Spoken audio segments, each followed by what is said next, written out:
श्रीमद् भागवत कथा वाचिका दीदी राधा किशोरी जी ने समाज को दिए कई महत्वपूर्ण संदेश। कटोरिया दर्पण से इंदिरा गार्डन में की सीधी बातचीत। श्रीमद् भागवत कथा वाचिका दीदी राधा किशोरी जी द्वारा कटोरिया स्थित इंदिरा गार्डन में पिछले 29 अप्रैल से ही भागवत कथा ज्ञान यज्ञ का संचालन हो रहा है। इस दौरान कटोरिया दर्पण के दीपक चौधरी के साथ बातचीत के क्रम में उन्होंने भागवत कथा के महात्म्य, गुरु और शिष्य के बीच संबंध की मर्यादा, माता पिता और बच्चों के बीच सम्मान और व्यवहार एवं मोबाइल और सोशल मीडिया के सदुपयोग और दुरुपयोग पर पूछे गए सवालों पर बड़ी ही सरलता के साथ अपने विचारों को रखा।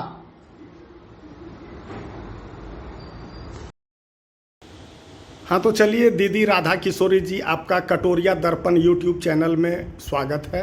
धन्यवाद। चलिए, सबसे पहले आपसे जानना चाहेंगे कि भागवत कथा का महात्म्य क्या है, इसके आयोजन और सुनने से क्या लाभ प्राप्त होता है।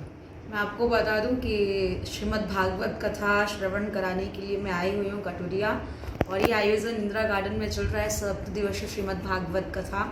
भागवत कथा का महत्व मैंने कल भी कथा के माध्यम से बताया था। भागवत का अर्थ क्या होता है? 4 शब्दों में ही पूरी भागवत छुपी हुई है। भागवत माने 4 शब्द, भासी भक्ति, गासे ज्ञान, वासे वैराग्य, तासे तपस्या।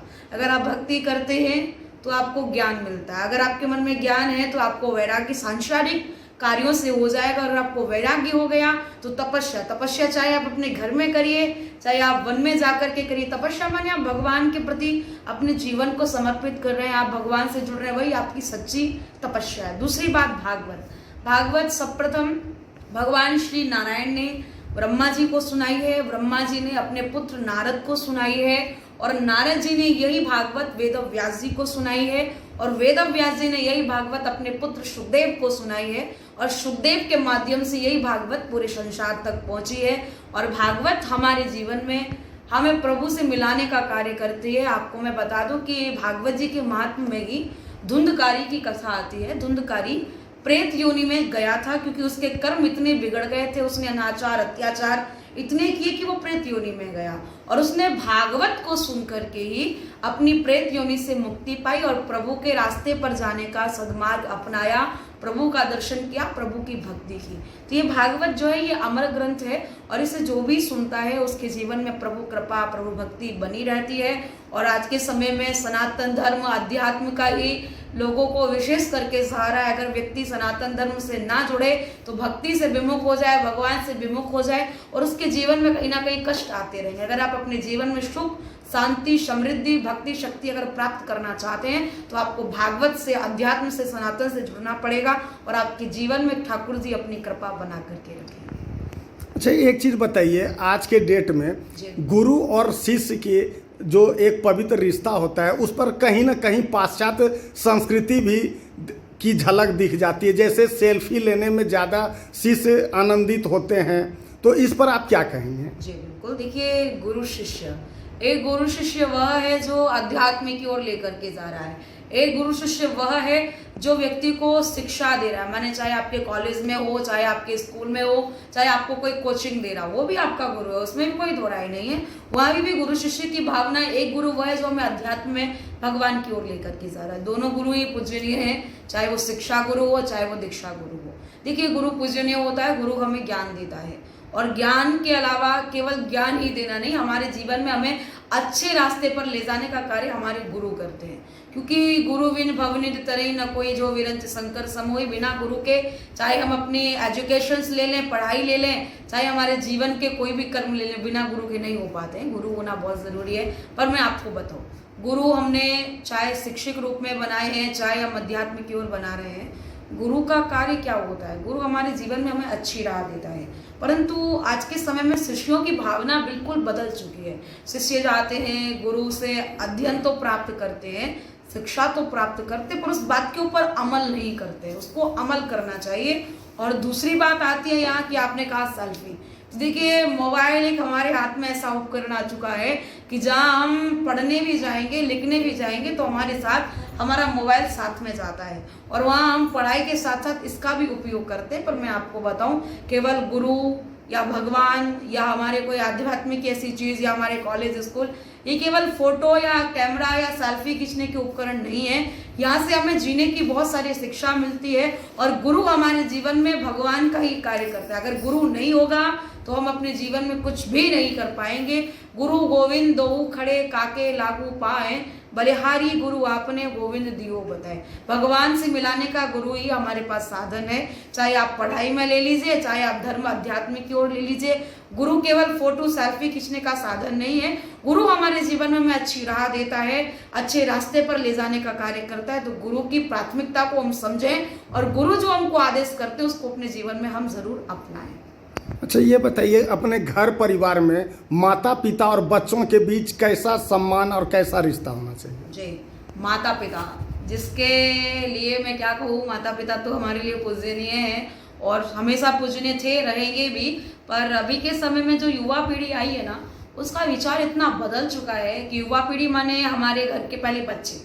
सबसे बड़ी गलती यहाँ हो जाती है कि बचपन में माता पिता पढ़ाई के लिए, शिक्षा दीक्षा के लिए बच्चों को बाहर पढ़ने के लिए भेजते हैं। उसमें गलती भी नहीं, भेजना पड़ता है, परंतु वो वहाँ जो पढ़ने के लिए जाते हैं वहाँ सांसारिक भौतिकवाद में वो ऐसे फंस जाते हैं कि पढ़ाई के साथ साथ उनके मन में कुछ विकार भी पैदा हो जाते हैं। जैसे कि क्या, सबसे बड़ा विकार हो गया उनका मित्र फ्रेंड सर्कल। वो फ्रेंड सर्कल में इतने बिजी हो जाते हैं कि अपने माता पिता को समय ही नहीं दे पाते हैं।